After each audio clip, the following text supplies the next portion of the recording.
Good morning. Hope everyone is doing well. It's always a good day when we can be here together. I appreciate all of you coming. I say it every week, but I hope that you will pop into the chat box with questions, comments, anything that you can add to what we're doing here today. And especially if you've made a project like this before and are learning some new things and can offer some help wherever it's needed. Kristen is always here to help with some of those questions, and especially the computer and the quilt store issues that you may or may not have, and hopefully you won't have any. That's what we always hope for. So please pop in and say good morning, and it's always so good to see those recurring names for that. All right, we're going to be doing the second half of the rooster quilt, Sing Like There's No One Listening. And by this time, hopefully you've had some time to work on it and you have copied down, been able to download the pattern, tape it together, copy it on the reverse side, make the marks, and then copy it onto your background fabric, which is a muslin or a white fabric. And once you've done that, then go to the sheet of paper or what your fabrics and decide where you want to put those fabrics in your rooster pattern and cut out the pieces, all of those pieces for the rooster pattern, and put them with the fabrics so that you can iron them on and you're all set for today. So today you should have, all your pieces, cut and put with the color of fabric that you were going to choose for that particular area on the pattern. So today what we're going to be looking at and doing is I'm going to show you a portion of the quilt. It's big for my small space that I have here, and I didn't do a ton of it because partly it takes space, and to put that in front of here, and I'm sorry that I don't have the camera the setup so that I could, move from different places to share that with you. But we're going to put on the pieces to the pattern today, or at least talk about that, show you what that looks like. And then I'm going to work with you about setting up your machine to do the putting on the bias tape to give it that stained glass look that we were going for this pattern. And it's a lot of fun. It takes some time, but things that are lovely are definitely worth it. So let me drop you down to my desktop here, and as you can see, I've got the sky fitted in. I have already done the bias tape on parts of it, and I was getting ready for the rooster's head. What I want to share with you is some of my thinking process on here. At first, I was going to just simply iron all the pieces down onto the background fabric. But once I started doing that, I realized that if I did all of that, I couldn't tuck or change or manipulate things that I wanted to as I moved along. So what I am planning on doing instead, and of course this is just me, you can do whatever makes the most sense and works for you, is that I am going to put the pieces on as I need to do the next section. And I believe that I am going to work on the bias tape at the same time. It just makes sense to me because when I'm working in an area, I want to be able to think through it and get that accomplished before I move on. And hopefully, as I walk you through what I'm thinking here, you'll get an idea of what and how you too might want to work with this. So, I am going to use something here that I can point with. I'll grab this. One of the things that is important to remember when you're working with the bias tape is how you want the bias tape to lay over the other ends, because you really do not want any raw edges exposed. And so you're really going to need to think about what's going to come first, what you're going to lay down first, how you're going to put the next piece on. And what I noticed on the pattern here is that these two pieces come in, and the comb of the rooster is going to lay over that. And then when it comes down here, you have you have an exposed edge. And so I am going to put the comb on first, and then what will eventually happen, the comb gets down here, and you're going to have several different edges coming in to this right here. So then the next piece, to cover up that raw edge down here, to take care of this raw edge on the cloud right here, this piece will then come under, and it will extend itself all the way around. When we're pressing this down, I'm going to have to be very careful not to press this, so I can tuck this piece under that comb as it's coming in, and then I will press those down.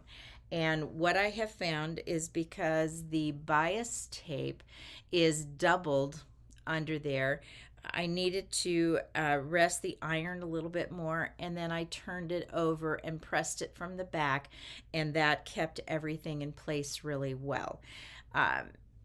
And with the size and everything, it gets a little bit tricky, and that was another good reason for me moving slowly and working my way through. So once we've done that piece, then I would, as I'm sitting here looking at this, the same thing applies before I put this one on. I'm going to have an exposed piece here. So this piece is going to go on. And when that piece goes on, then I can put this. So this little piece here, which you can see over here I've already put on, has to go before that piece that goes around the cloud. And then the next piece would be around the beak, and that would take care of that exposed side there as we're working on. And you're going to have two exposed pieces there. And now we can put this one and then this piece, and so you can see how each piece layers. And I think that this area right here is taking the most thought in terms of how the pieces are going to go down on the face of the rooster, and where you might have to leave it open so that you can take and tuck pieces under. It's not, as I thought through the whole thing, drew some lines on my pattern, kind of kept track of it. It wasn't as difficult down here as it was right in this area. So that's why I really wanted to talk about that area today with the bias tape. So right now I'm going to go over, and I want to look at the chat box to see if there are any questions.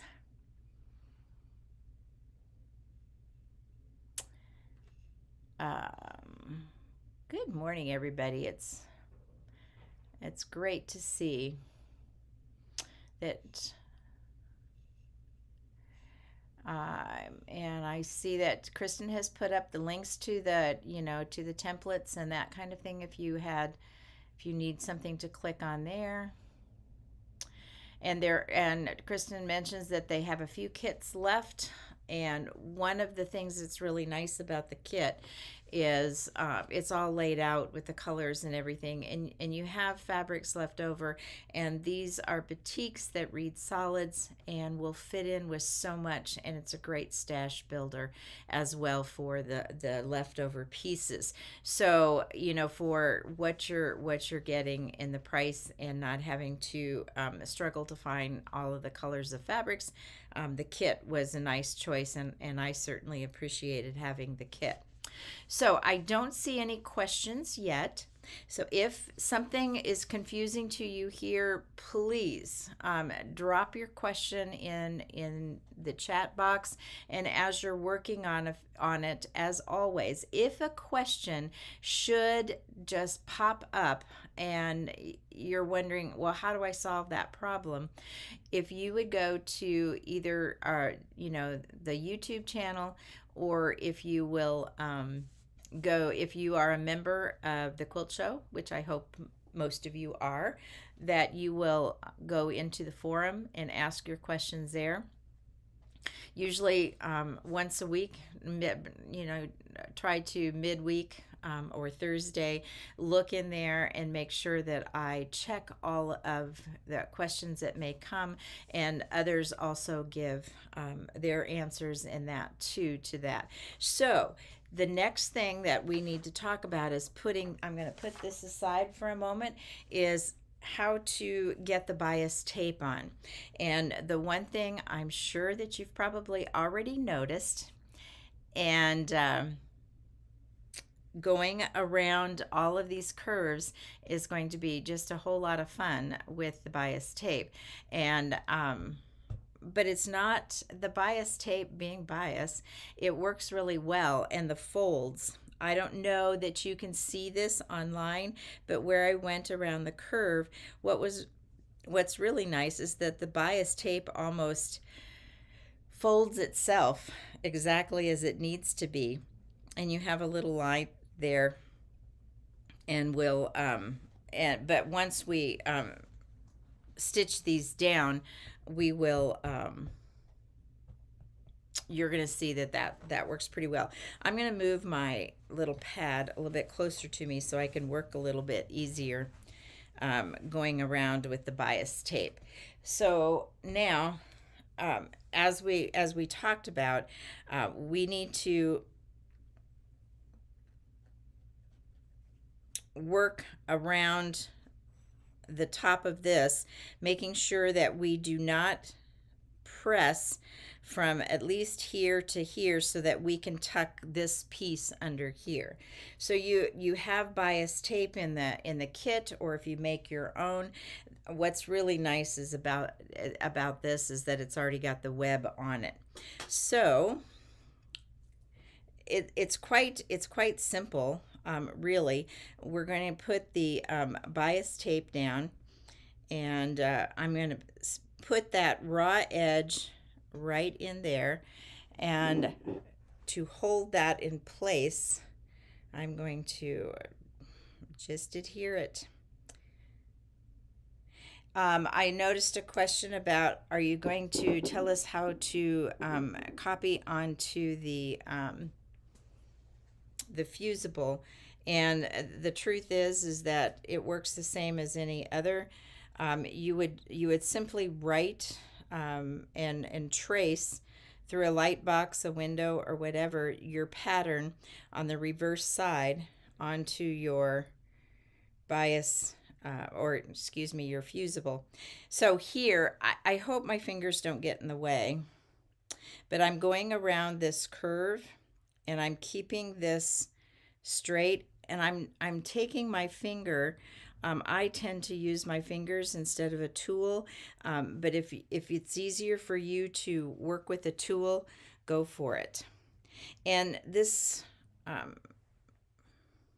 on the back. So you can see that that pretty much folds back on itself. And I'll get the iron, and I want to adhere that. And right now I'm not, getting it completely adhered. I'm getting it enough so that it will hold. And once I get it all the way around, I'll go back and work on that. So I'm simply just working around the edge and with the bias tape and keeping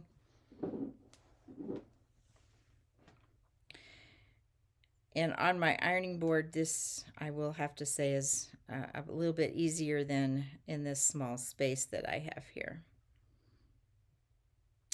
All right.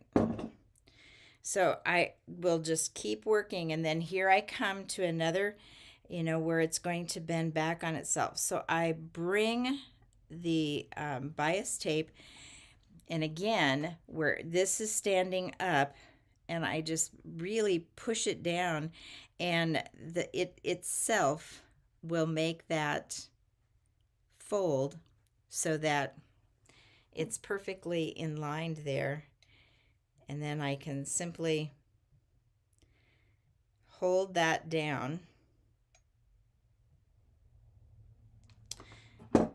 and keep working my way around that the comb of, and again I coming up, and I go around that, keeping that bias tape up until I can fold it and press it down. Now at the ironing board, I don't necessarily press every one of those exactly because it's an ironing board and I can stick a pin through it. What I will do, generally speaking, there is I'll stick a pin, once it's folded, once it's down, and then I'll keep going until I have it completely, worked all the way around. So those pins, hold it, are my placeholder, if you will, as I work around. And then once I'm done with that, I will start to do the pressing. It's a little bit easier than trying to keep pressing as I go. So I will stick those pins in. I'll just keep working my way around.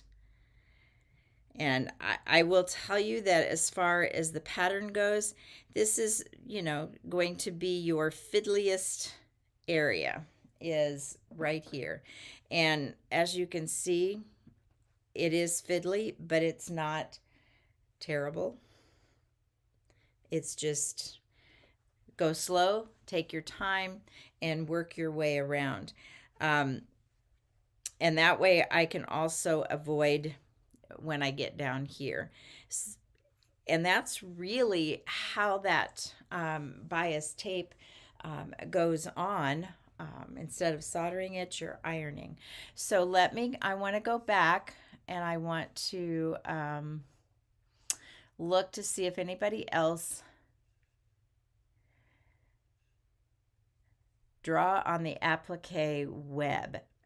You don't necessarily draw on the applique web.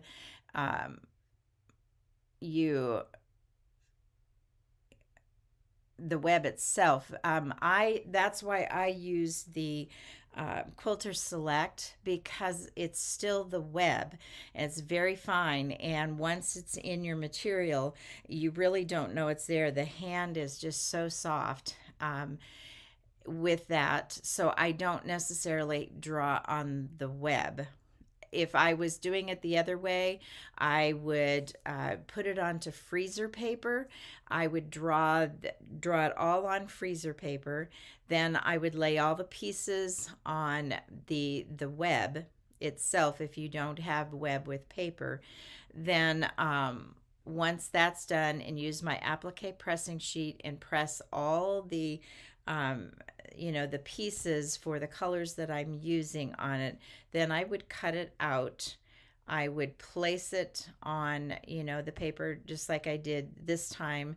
And I would remove once I had it ironed down with the freezer paper on it, with the applique web here, then I'd remove the freezer paper and move on. So I would use freezer paper if I was using, say, like Misty Fuse. That's how I would do it. I would work with freezer paper, and just again making sure that you use the reverse form, the reverse pattern for that. So that's how you would do that. And there's links to the forum, and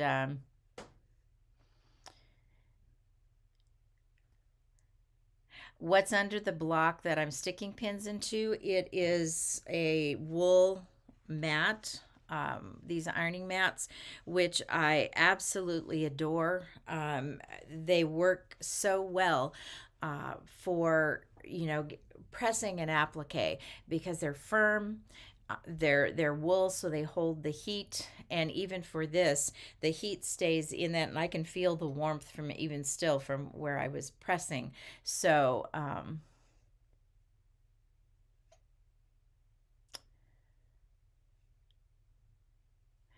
I'm not quite sure, Vicky, what your comment is. I did something like this, and you just lay it on the black fabric, and it turns out great. I used an overlay for placement. Yes, overlays work really well for the placement too. You can get the clear vinyl, trace it onto that, use that as an overlay, tape it down so that you can lift it up, bring it back down, and that works really really well. And Doris, will you show us how to stitch the bias tape down? That's my next part. So now we're getting to that, so that we're prepared to sew. So hopefully you can see on this, probably the most difficult place to put the bias tape down. And again, as you noticed, it wasn't that difficult. The bias tape really does fold itself, and you just go slow. So, and work on that. So now we're going to go and we're going to talk about the machine and how we're going to sew this down. Let me move my fabric out of the way. I am going to be working with a double needle, and so I purchased a Schmetz universal twin needles, and this one comes in a package of 3 different sizes, and down here on the bottom it has a 1, a 2, and a 3. For this bias tape, even the number 4 will fit. I'm liking the 3 wide with this particular bias tape because it gives me just a little bit on the outside edge as I'm turning sharp corners, that type of thing. The 4 really fits right along the edge of the bias tape. So if you want to use the twin needles, as I am, so that you're only sewing them once and getting both sides at the same time, then the twin needles work really well. And I'm going to talk about how we set it up so that we can put the twin needle on and get that completely ready. And then I will show you with some sewing on here. So this will go a little longer than it usually does, but we had several things to talk about. So the needle, as you can see, goes in as any regular needle would. Let me pull that up a little bit so we can see hopefully a little bit better. All right. This fits into, you put it in as you would any needle into your sewing machine, however you happen to do that on your machine.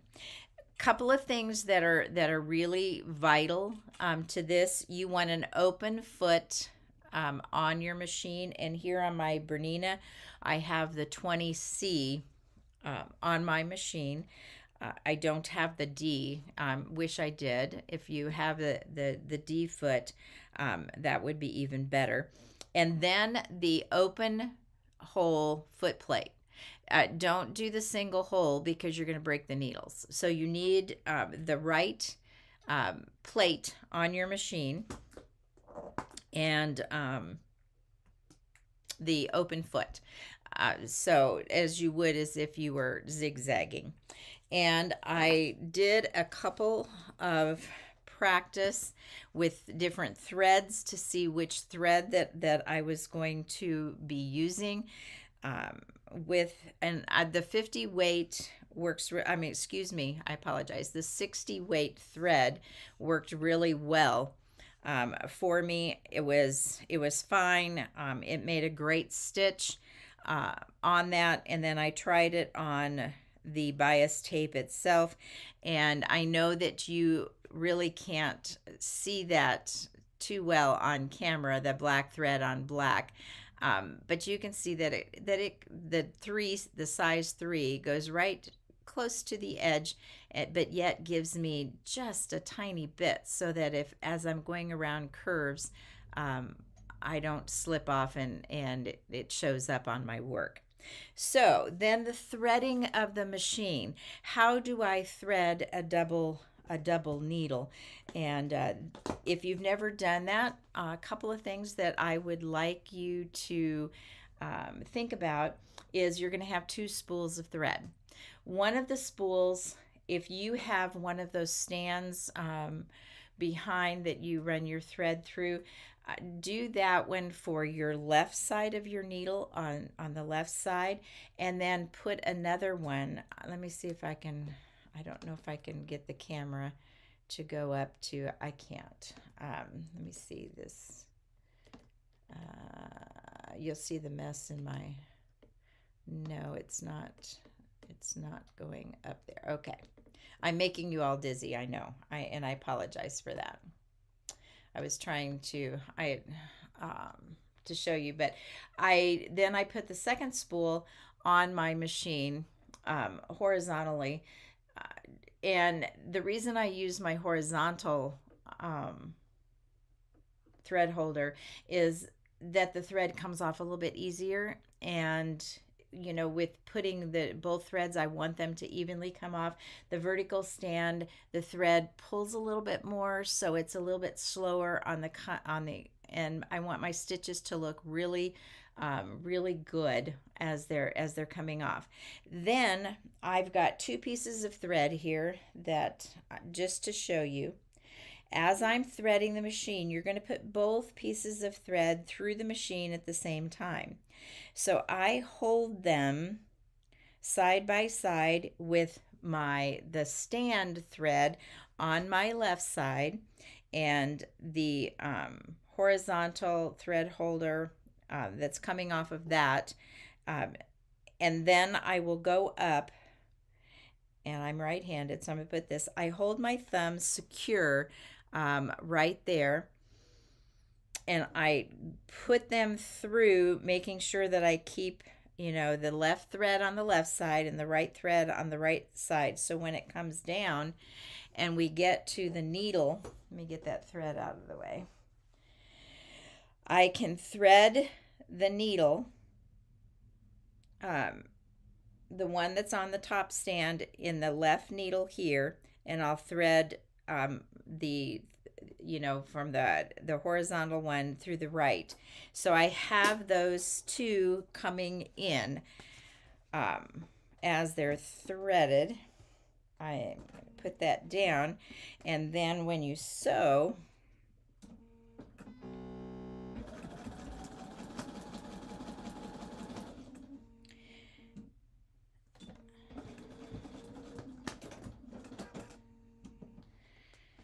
you are going to get your double stitch, and I did and you really do want to have the same thread on your machine in both spools, the one that comes off of your stand and the one that comes off of your horizontal on the machine. And I'll show you here, if you can see it, why.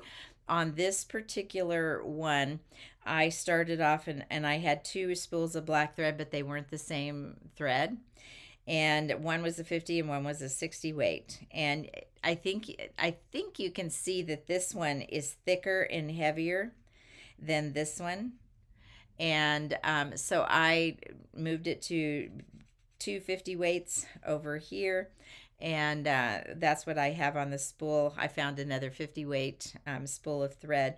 Um, if I'd had two of the 60 masterpiece, that's exactly what I would have done, because this makes a much nicer stitch on my machine. So same thread, so it looks the same on that. Let me make sure that there's no other questions. When cutting the pieces, do you cut sort of in the middle of the black marker? Yes, I do. And the pieces a little bit overlap. That is exactly what I do. What weight do you recommend for all the applique? I use, my machine seems to like the Masterpiece 60 weight the best of all the threads that I use. And yes, do check your tension on the back. My tension is all good on that. Because you do want to make sure that it's all moving through your machine correctly. And so, Joanne, thank you. I kind of forgot about the check your tension.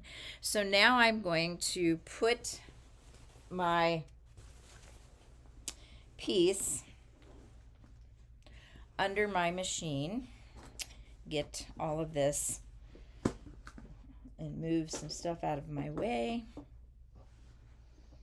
And I let the bias tape go off the back a little ways so that I would have, you know, some room to get it started. And the mess would be on the outside, which I might trim or whatever I might choose to do. So now I'm moving that through, and I'm just sewing as I normally would sew. I am moving it slowly, simply because I really want those threads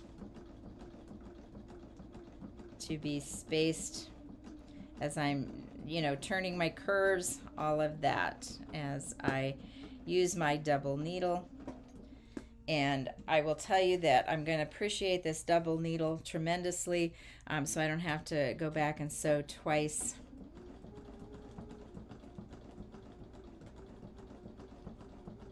And I would sew the pieces down as I go.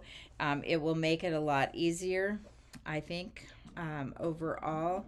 At least that's what I'm finding, especially on this piece, where you do have a number of pieces that go under each other. And then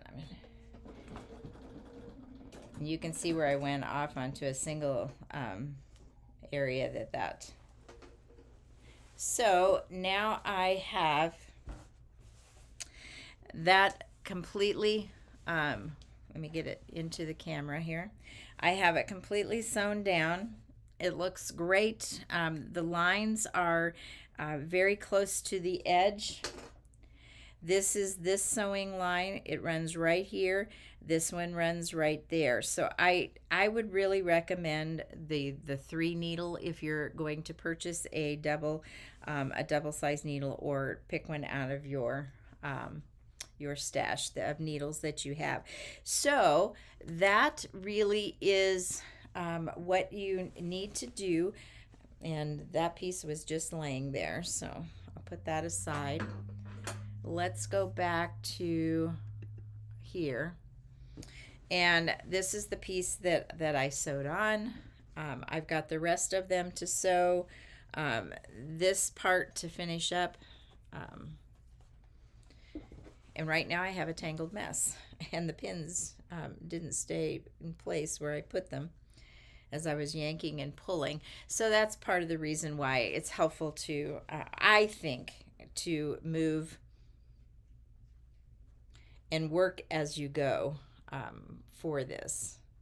And I'll straighten all that up later. I get distracted. So at any point, and then to finish this off, I was looking at the picture, and I think that I will make sure that everything is trimmed and squared on my quilt, and then I'm going to back it as a pillowcase fold.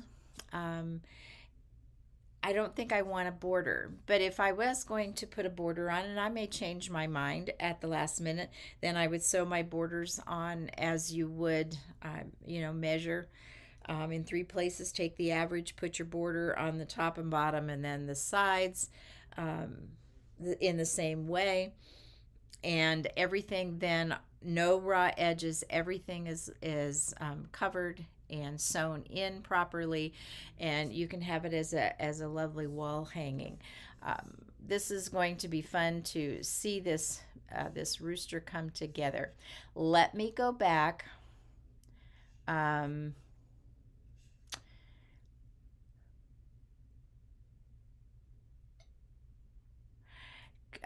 Judith says, could you load a bobbin with your favorite thread, Masterpiece 50 weight, and use it for the second needle? Yes, you could, and leave, it sitting on your bobbin. Just move the lever back, and that could be where your second thread comes in. Absolutely, you can do that. Yes, and Kathy, you are so right. If you don't have two spools of the same thread, wind it on the bobbin and use that as your second spool. Absolutely. What stitch length do I use? I use what automatically comes up on my machine. And that's 2.5. I don't make it tighter or anything. That works perfectly for me. Um, I don't think I would go bigger. I think larger than that, because I think that would be too loose on there. So just what your machine is used to. So regular 2.5 on that. So hopefully that helps you with each of the steps that it takes to do a stained glass quilt. And there certainly are lots of patterns, and you can create your own patterns with this as well, and some stained glass patterns, and enjoy it. Have fun with this. And again, as always, if you can put your pictures up on the forum or send them to me, would love to share them with everyone. And with that being said, have fun with Mr. Rooster and sing your hearts out. The second thing that I would like to talk about, and I've got to go find it here, is that I will be starting on September 17th. It's called the Handmade Quilt, and here is a picture of it. I'm very excited about this. There's some blocks in this one that I've been kind of playing with. There's some that are very, very simple, and there are some that are going to be a little bit of a challenge, but that's some new skills and techniques that you will get to learn in terms of that. Then then this one is the book, and the picture's just a tad bit blurry, and I apologize for that.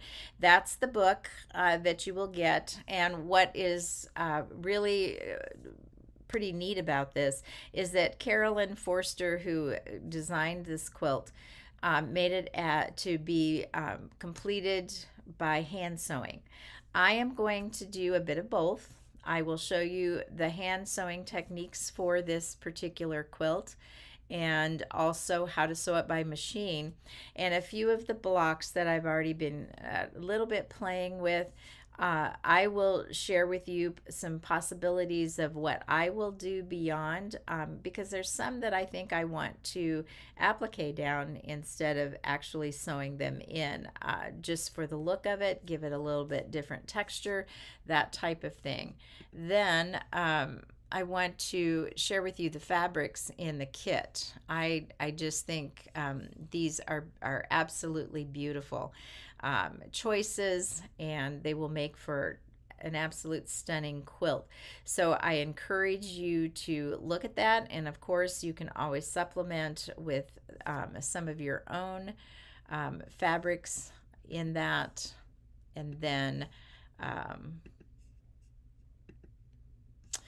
if you oh, I'm moving things where I shouldn't be moving them. So that's the fabric stacked.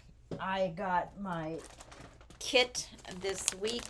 I want to share that with you. I haven't even had the opportunity to actually open it. So I'm going to pop down again and take a look at this. So it came with the book, and you know, takes us through all the templates that for the hand stitching, all of that. Great tool for both machine and hand stitching. So then the kit, if you're just getting the fabric, if you have the book already, then you would get the fabric and a picture of the quilt on the front for reference, because these fabrics are not the same fabrics that she used. You get the backing is this lovely polka dot, about 5.5 yards of that for the quilt. You get binding, and I love it. It's, you know, background fabric. Here it says binding, and then you get 24 fat quarters. Look at these. I have not had the chance to see them individually. Oh, these are stunning, and I think they are going to make this quilt absolutely. I mean, what a great variety. Good job, ladies, who put this together for us. And then we get a little bit of that color in there. Those pops of color that I love. I love this yellowy lime color. Some large florals to add in, and we can do some fussy cutting on some of these. Oh, this one is fun. These are kind of like teal and dark burgundy, which I don't know if they show up as well on that. A lovely purple. Wow, those are fabulous. I would encourage you to think about the kit. As always, well priced, and you get exactly what you need, and you can always supplement from your own stash. I am so excited to get started on the Handmade Quilt. I just think it's a beautiful quilt, and I'm excited to do that along with you. And next week I will be going through the fabrics, all the supplies, getting you set up to be successful with the quilt, and I hope you'll follow along and join us in that adventure.